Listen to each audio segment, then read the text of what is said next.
We are back, folks. So good to be back. First run after completing the South Downs Way 100 9 days ago, believe it or not. I'm Lloyd Purvis and this is Run4Adventure. So I thought I'd grab the camera today, bring you guys along on my first run back. We have got perfect conditions. So lucky to have this type of weather on my first run back.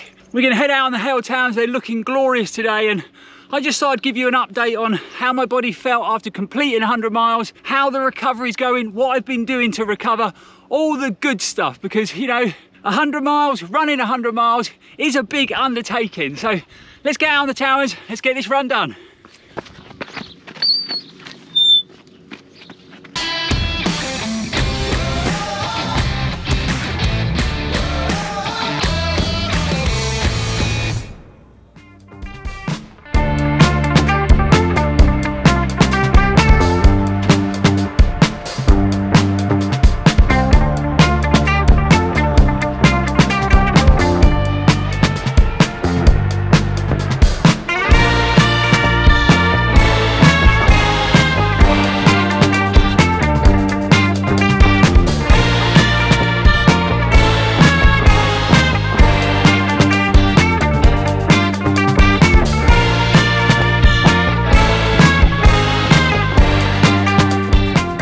Now, don't get me wrong, I am under no illusion. So lining up on the South Downs Way 100 the other week was actually my 14th time on the start line of a 100 miler. So I really do know the impact and the damage it has on the body completing those types of distances. You know, you really do impact the body hard and you really do deplete the system. So, you know, 9 days out since the race, I still know there's lots of recovery to do. So today we're just going to get out here, enjoy ourselves in this glorious sunshine with these epic views, and we're going to try and do sort of a really steady 4 or 5 miles.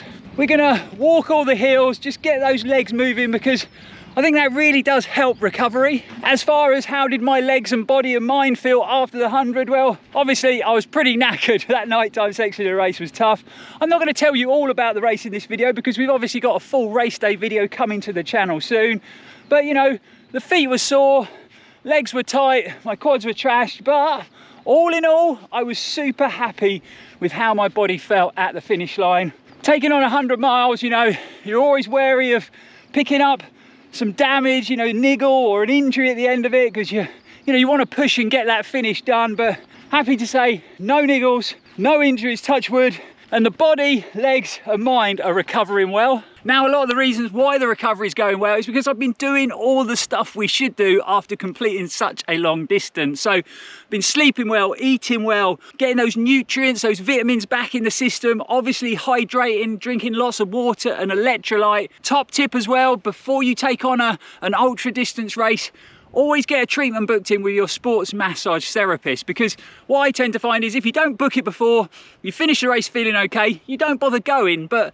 a sports massage, some treatment can really speed that whole recovery process up. So I actually had one booked in on the Tuesday, so 2 days after completing the race, and it made a massive difference. Really did help flush all those toxins out of the system, loosen the legs up. Obviously, I've been at home doing lots of rolling on the foam roller, the massage gun. I've been putting the myo pumps on, which have been brilliant to, again, flush all them toxins out and get that nice, fresh, oxygenated blood back in the system. So, you know, as far as recovery goes, we really do need to help ourselves, and I've definitely been doing that. I've got to say it, 2 miles into the run, and my legs are feeling really loose and really good. I don't want to tempt fate, but they are feeling good. So let's get on with this run.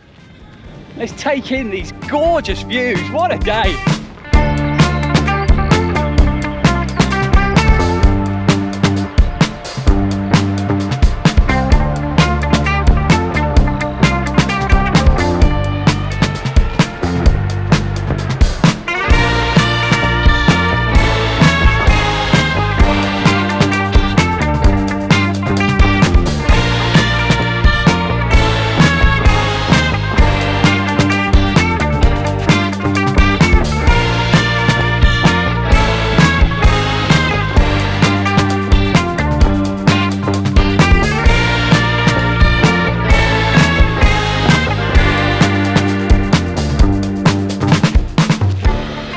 bizarrely enough, when I finished the race, it wasn't my quads it wasn't my calves, it wasn't my feet that were hurting the most.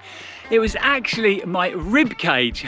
I know that doesn't make a lot of sense. If you watched our last video, you'll know why, because I explained it in that. But if you didn't, then I was running into the 46-mile checkpoint on a very flat bit of trail. I mean, compared to the coast path down in Cornwall, super untechnical.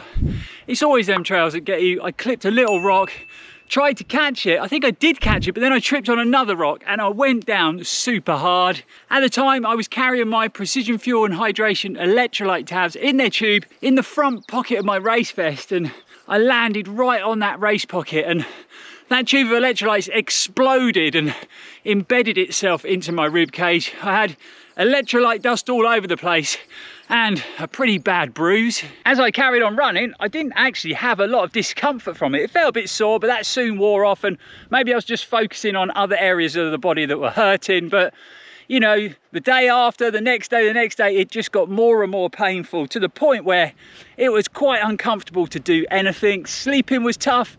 Oh my God, if I sneezed or coughed, it was so painful. There's definitely no break there, but it's just heavily bruised. I think I need that bruising to come out.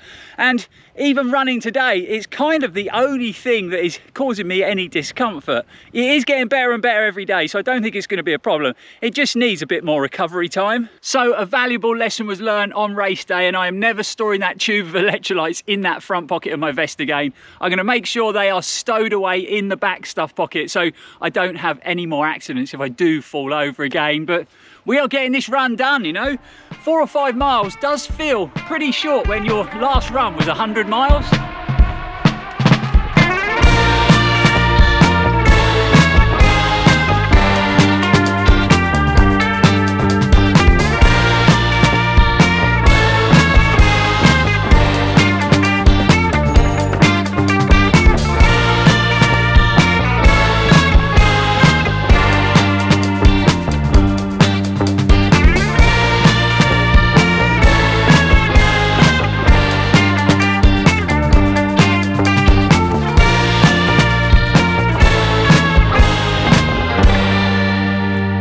Okay, we are pretty much done. We're just coming up to 5 miles. Super happy, really positive run. It's always positive when you get through a 100-miler unscathed. So touch wood, no issues, no lingering problems, which is always good. You can probably see from the footage there that I'm actually running in Innovate's new trail fly. So the South Downs Way, a lot of the trails are on really hard compacted trail with sort of rocks embedded into them.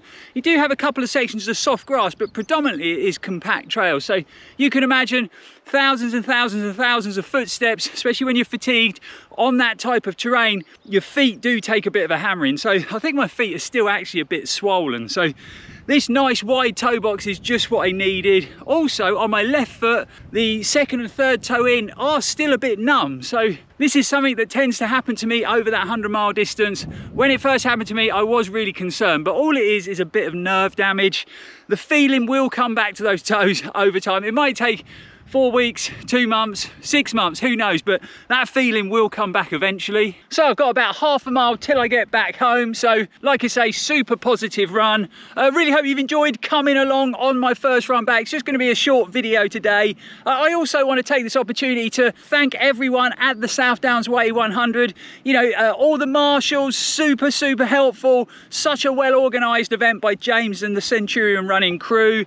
All the viewers I bumped into, you know, if you said hello at the start, or you cheered me on during the race, or we even spent some time running together, really appreciate you coming up, showing so much love for the channel. And if you were running, I hope you made it back to that finish line. And if you did, a massive congratulations from me.